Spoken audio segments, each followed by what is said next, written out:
Assalamualaikum warahmatullahi wabarakatuh. Good morning, students. How have you been? I hope all of you are great. So today is meeting 7. Yeah. In this meeting, we will learn roots and affixes. Yeah.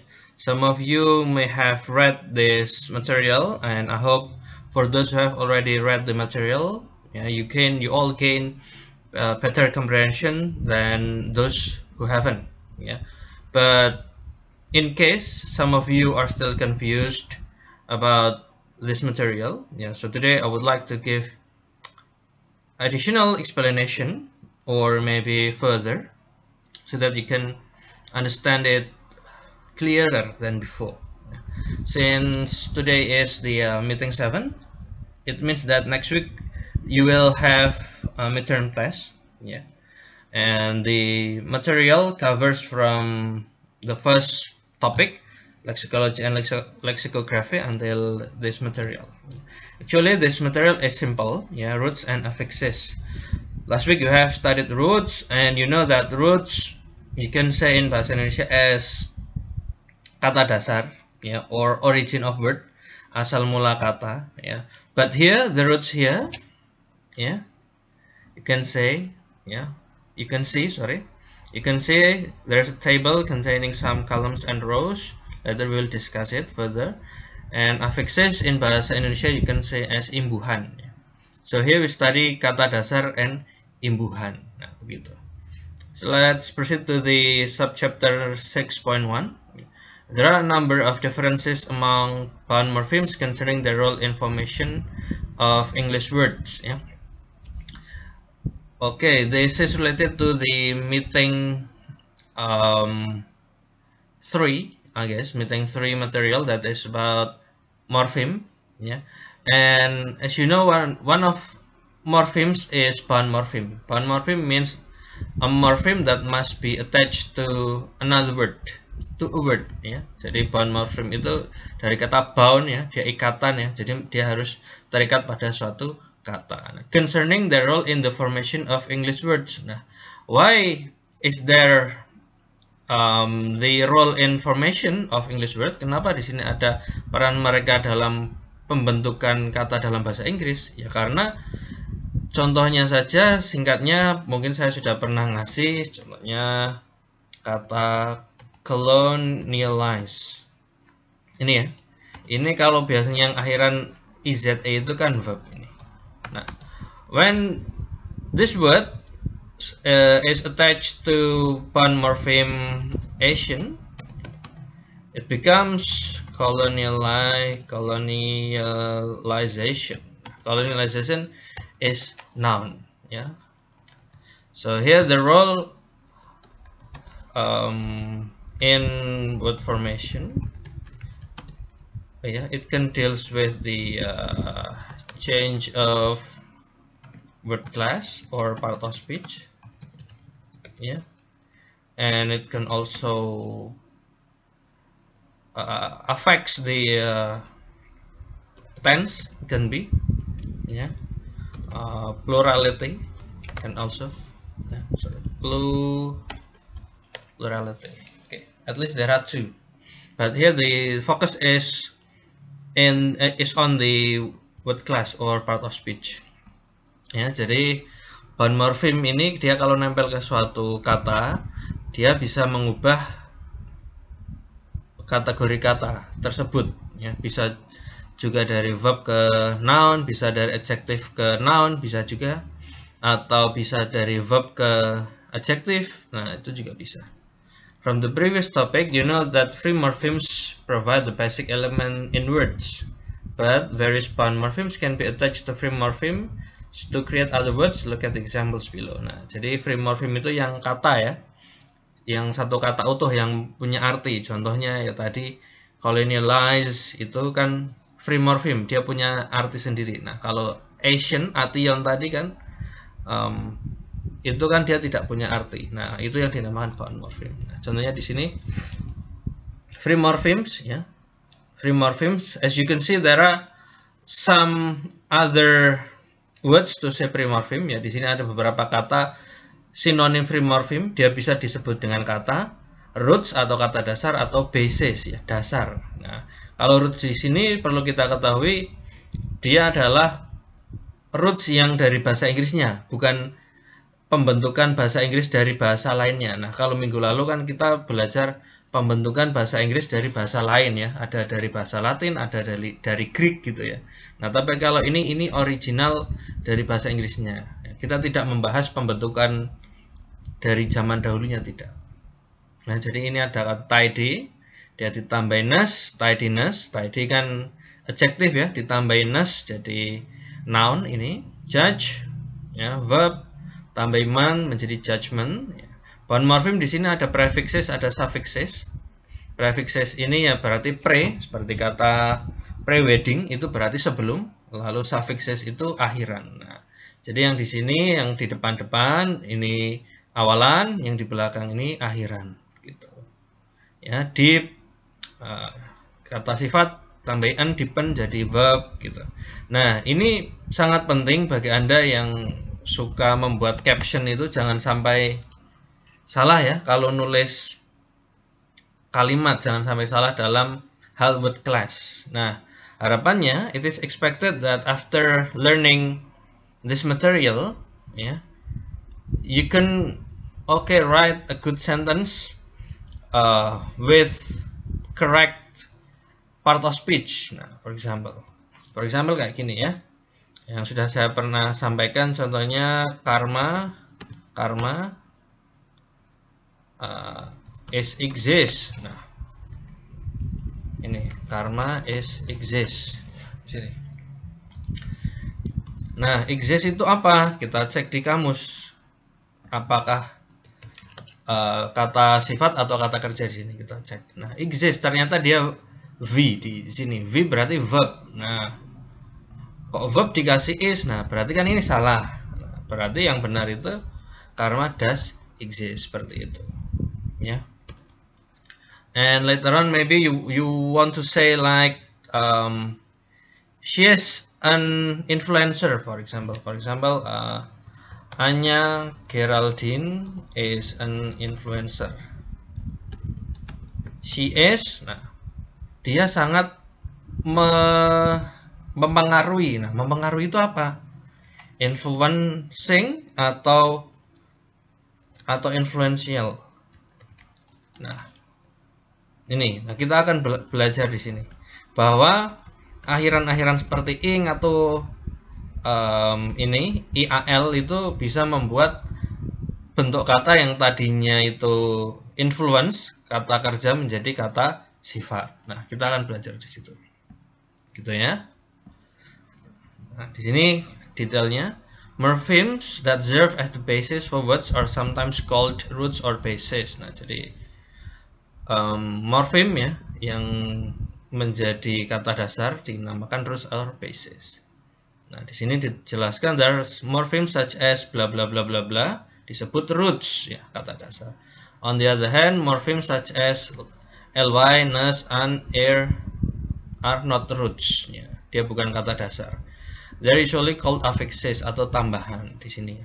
In bahasa Indonesia there are three kind of affixes ya.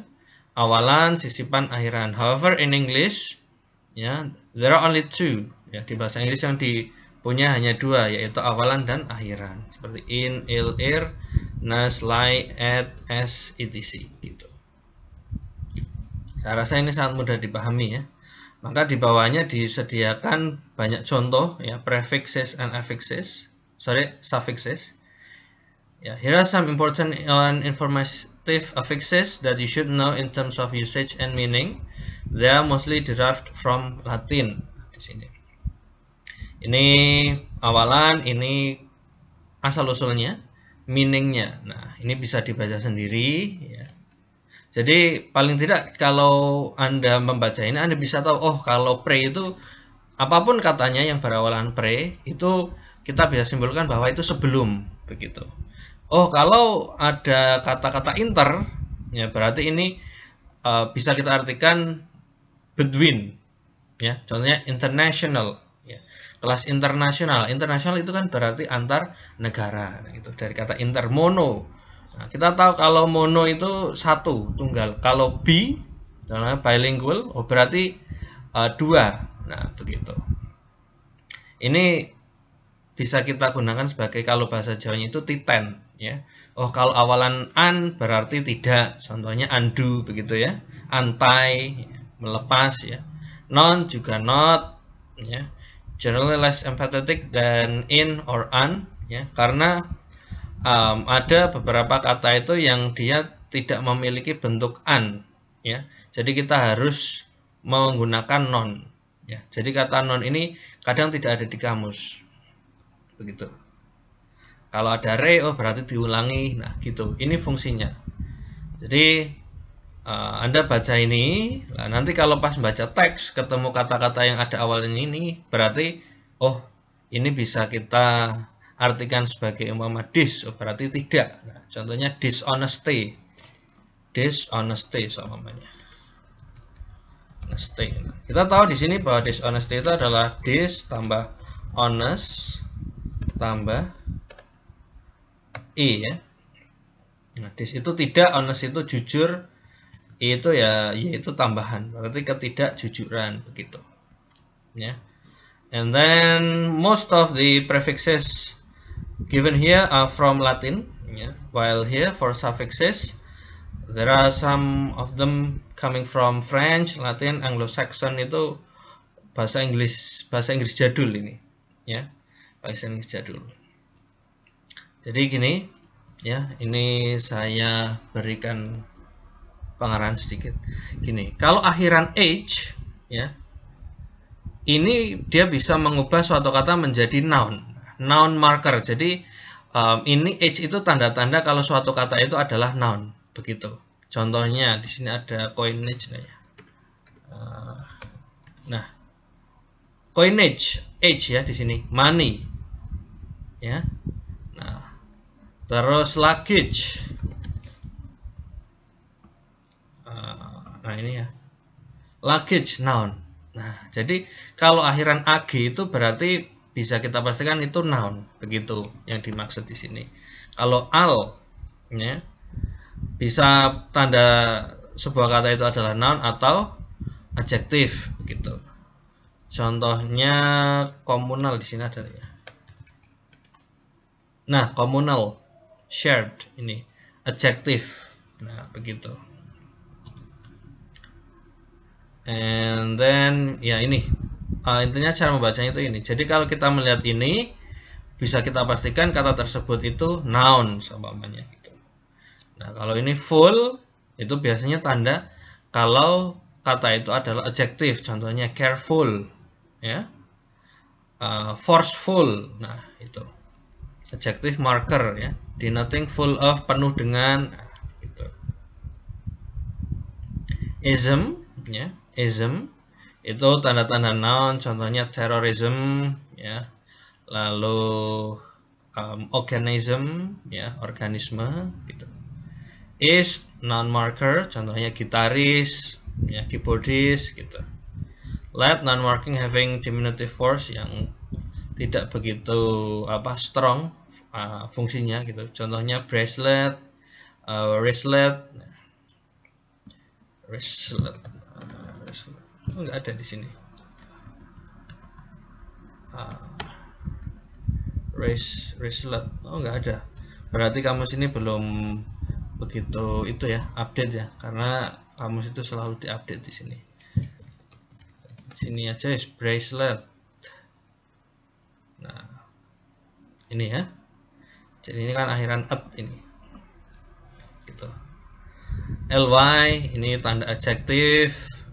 Ya, kan banyak ya. Care apa namanya? Yang perakhiran ly itu kan banyak sekali. Nah, ini. Quickly, carefully, angrily. Ada nggak di sini lo coba? Oh, di sini nggak ada. Oh, ini let. Suffix. Nah, piglet. Nah, small not very important ya, diminutif, tidak begitu penting, or not very important. Men itu ciri-ciri kalau noun, contohnya entertainment ya. Ness, contohnya tidiness tadi. Ship, noun juga, relationship. Nah, kayak gitu. Jadi itu cara-cara membaca kata-kata di sini. Nah, jadi kata-kata di sini bisa kita gunakan sebagai titen, saat kita membaca teks bahasa Inggris atau memutuskan. Umpama kita sedang presentasi bacaan yang baru. Nah, kita menemukan kata yang asing. Oh, tapi kita tahu awalnya itu bermakna apa, akhirnya bermakna apa. Nah, gitu. Ini fungsinya roots and affixes. And then now your job is to do exercise 1 aja. Exercise 1, exercise 2 kan ini dia tinggal menggabungkan aja. Ya, exercise 1 silakan dikerjakan. Jadi divide the words below into their proper affixes. Be careful with the spelling of the roots. Ya, jadi dipisahkan antara apa awalan atau akhirannya. Anda bisa membuat tabel ya.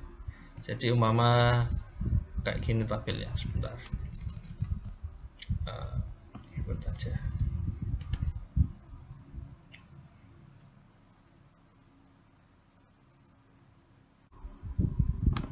Nah gini ya. Number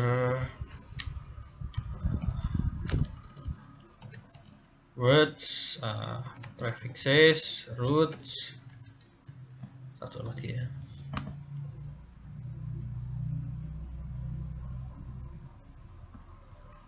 Affixes, nah kayak gitu. Umpama nomor 1 tadi unbelievable ya.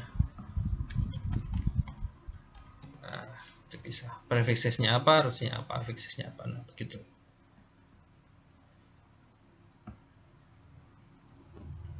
Nah, nanti dikumpulkan di Edmodo ya di kolom pengumpulan tugas. Okay, I guess that's all for today's material. Yeah, if you have any questions, you can ask your question by writing down in the comment section on Edmodo. Thank you very much. Wassalamualaikum warahmatullahi wabarakatuh.